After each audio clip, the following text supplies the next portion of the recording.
Hello, we are back to our discussion on classification of trusts. And in this video, we are going to look specifically at express private trusts. In the last tutorial, I talked about the general overview on the classification of trusts, and I mentioned that in subsequent video we are to look at some of these specific trusts in detail. So today we are looking at express private trusts. Like I said, that the classification they are not watertight, so they overlap. As you can see now, this trust now constitutes of two classes: express trusts and private trusts. So the definition of express private trusts, we can get the definition by first defining express trusts and then private trusts. After that, we merge the two definitions together and we get the definition for express private trusts. So what is express trusts? I've already given us the idea of what express trust means. But for now, I would love us to hear from the judiciary, the judicial observation, statements on express trusts. Let's hear from Oputa JSC what the way he explained express trusts. So Oputa JSC, in the case of Adekeye versus Akin Olugbade, explained express trusts in a very simple term. Thus, he stated, a trust can be expressed or implied when a trust is created intentionally. Underline the word intentionally. When a trust is created intentionally by the act of the settlor, it is called an express trust. There is a very clear, concise, and unambiguous, very simple definition of express trust by His Lordship Oputa JSC. This particular case, this case of Adekeye, is one of the earliest cases in which express trust and implied trust was defined. It was one of the earliest and one of the locus classicus cases. So even if you are looking for any other judicial definition of express or implied trusts, that most of those cases, most of any other cases, they always make reference to this case. For instance, you can see the definition of express trust and implied trust, constructive trust in the case of Ubner versus Aeronautical Engineering and Project Managing Company. All those cases, they make reference to this one because this is the earliest case in which it was defined. So the definition is very simple, that when a trust is created intentionally, just like I said the other day, by the act of the settlor, then it is called an express trust. So an express trust is any trust that is created deliberately, intentionally by the settlor. It is in contradistinction to implied. Implied trust arises by the presumed intention of the owner, while constructive trust arises is imposed. That one is imposed by law. It's imposed on the trustee by equity. The law will impose it on you that you are a trustee of that excess profits which you are making. So the law will make you a trustee. But for express trust, there ought to be a kind of agreement. There ought to be a kind of agreement by the settlor and the trustee, because the settlor, if it is not a case where the settlor want to be the trustee, the settlor will have to, in express trust, the settlor will have to appoint the trustee or trustees, and the trustee can reject the appointments. The trustee can decline the appointments. So it arises, express trust arises by the act of the settlor whenever he either declare himself as a trustee of a certain trust, or appoint another person, or vests the property in another person to be a trustee of that property for the benefit of another. That's how it arises. Then what is private trust? Private trust, as I said earlier, is a trust that is created for a person or a class of person. Like my criteria for classification, I classify it under the heading, this heading, classification according to the number of persons who will benefit from the trust, or according to the purpose for which it is created. So private trust is created for just an individual or a class, a section of an individual. It is not created for the public at large or for public benefits, and it is not for charitable purpose. So now we are to merge the definition of express trust and private trust to get the definition of express private trust. So you can do that by merging the two definitions. So express private trust is just a trust. We can now say that express private trust is a trust created intentionally by the act of the settlor for the benefit of an individual or a class of individual, or for a private purpose. That is express private trusts for you. The next important thing we have to look at is the creation. The creation and the formalities for the creation of express private trusts. Creation and formalities for the creation of express private trusts.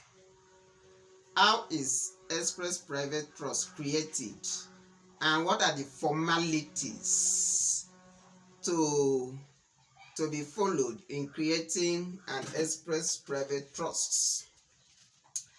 Well, as you ought to know, equity does not look at the form, but equity look at the intention. So there's no much formalities, since a trust is an equitable right. There's no much formalities for the creation of trust generally, including express private trust. What is important is the intention. There should be an intention to create a trust. That's what is important. So generally, no formality is required, apart from where the trust is a trust of realty or a trust of land. That's when some formalities will be required. So what are the formalities for creation of express private trust? The formality for creation of express private trust is essentially determined by two things. One, how the trust is created, and the type of property involved. The type of property, the class of property involved in that trust, that is the subject matter of that trust. That is the trust property. Which type of property? Is it realty or personality? That's what determines the formality. And how is it created? Is it created during the lifetime of the settlor? Is it a trust that will take effect during the lifetime of the settlor, or it is one that will take effect after the lifetime of the settlor? That's what determines. So we shall look at the formalities under 2 where the trust is to take effect after the lifetime, no, during the lifetime of the settlor, and where it is to take effect after the lifetime of the settlor. Where the trust is to take effect during the lifetime of the settlor is that type of trust is referred to trust inter vivos. Trust inter vivos, although many people like to pronounce it inter vivos. So any trust that takes effect during the lifetime of the settlor is referred to as trust inter vivos or trust inter vivos. Inter vivos is a Latin word which means during a person's lifetime or between the living.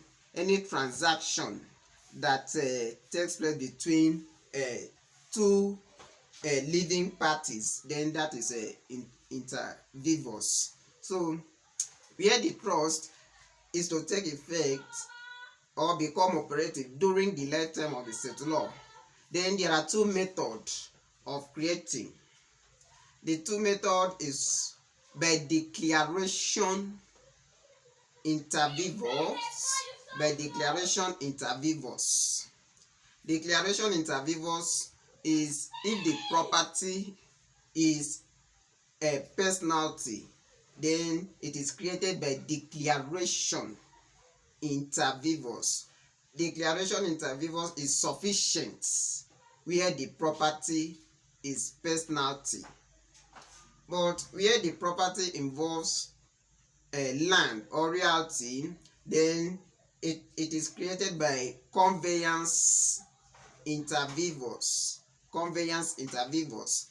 Here, the trust, in order to be valid, will be required to be in writing and signed by the settlor because it involves land, and there are some provisions that governs this, that stipulates this requirement. So I've mentioned two methods. Where it is a trust of reality, the method is declaration inter vivos. If it is a trust of personality, rather not reality, declaration, by mere declaring that henceforth I owe this property on trusts for so person, if the trustee declare himself to be the trustee. So by mere declaring the trust, it is sufficient for a personality. But where it is reality, then conveyance inter vivos will be necessary, and in that case the settlor, the trust must be in writing and signed by the settlor. And there are some statutes that stipulates that provision, that stipulate that requirement. Example of such statute is section 7 of Statute of Frauds. Section 7 of Statute of Frauds 1677, and section 78 sub 1 of Property and Conveyancing Law of the Western Region 1959. So it is those statutes that provides for those requirements where it is a trust of land, and we shall see what the statutes provide. Specifically, let's hear from section 7 of the Statute of Frauds.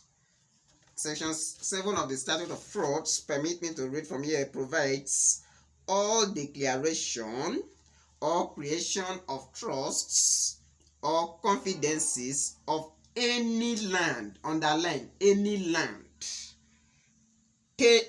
tenements or hereditaments shall be manifested and proved. Shall, underline the word shall too. It shall be manifested and proved by some writing signed by the party who is by law enabled to declare such trusts, or by his last will in writing, or else shall be utterly void and of no effect. So you can see the consequences where any trust of reality is not proved or evidenced by writing and signed by the said law. It will be ineffectual, it will be void, it will be invalid. That is the implication of not following that formalities where it is a trust of reality. So I've mentioned two methods. Then the next one is where the next aid is where the trust is to take effect after the death of the said law. So trust that is created by will, this is where the trust is created by will. So when it is created by will, it takes effect after the death of the said law. This is because a will is ambulatory. While the said law is still alive, it can still alter the will, it can still revoke it. So that's why will always take effect after the death of the testator or the testatrix, after the death of the maker, because if the person is alive, it can still make changes. So trust by will. So a trust may be created by a will which is duly executed and which satisfy the requirements of valid will. So another method of creating trusts is by will. So a trust can be created by will, where the person in his will give the property to a particular person to hold on trusts for the beneficiary or beneficiaries. And the one important point is that trust created by will takes effect after the death of the testator, who in this case is the settlor or the donor. And such trust created by will must satisfy the requirements of a valid will. So there are some requirements for a valid will, formal requirements for a valid will. And one of such requirements is, in fact, the major requirement is stipulated in section 9 of the Wills Act. So if you are making a will, you must be guided. You must comply with the provisions of section 9 of the Wills Act. This Wills Act 1837, and section 9 of the Wills Act is in pari materia with section 6 of the Wills Law of the various states. So in the Wills Act, it is section 9, and the provision is the same as the Wills Law of the various states. And what does section 9 provides with respect to making of a will? Let's hear from section 9 of the Wills Act, the requirements for a valid will, and permit me to read that section from here. Section 9 of the Wills Act provides, no will shall be valid, underline no will shall be valid unless, underline unless it shall be in writing and executed in manner hereinafter mentioned. That is to say, it shall be signed at the foot or end thereof by the testator or by some other person in his presence and by his direction, and such signature shall be made or acknowledged by the testator in the presence of two or more witnesses present at the same time, and such witness shall attest and shall subscribe to the will in the presence of the testator, but no form of attestation shall be necessary. So you can see that this statutory provision is very, very key and important in the making of will, because the first sentence there said that no will shall be valid. That is a general provision. No will at all shall be valid unless it comply with the provisions. And the provisions is that first, it shall be in writing, and it shall be executed in the manner mentioned in this section. How is it going to be executed? It shall be executed by the will being signed by the testator or by some other persons in his presence. Also, his signature shall be witnessed by some witnesses who shall also append their own signature in his presence. So just look at the provision of that section 9. You see all the requirements for a valid will. So where a trust is made or is by will, then is created by a will, it must satisfy those requirements for it to be valid. Also, in addition to that requirement in section 9, there are other requirements for a valid will. For a will to be valid, the maker or testator must have capacity.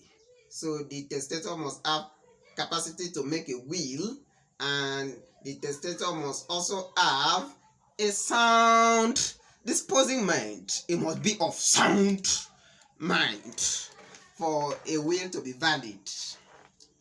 So from what I've said, there are actually, we can now say that there are three modes or methods of creating a trust. There are three formalities of creating a trust. Declaration, one is declaration inter vivos, and that one is for pure personality. And then the second one is conveyance inter vivos, and that is for reality. And then by will, which must also comply with the requirement of a valid will. So that's that's how express private trust is created and the formalities thereof. The next point which we shall consider in the next video will be the requirements. The requirements for the creation of a valid express private trust, known as the three certainties. So for now, we shall end here. Please, if this is your first time to this channel, do not forget to subscribe and always comment, like and share. See you in the next video.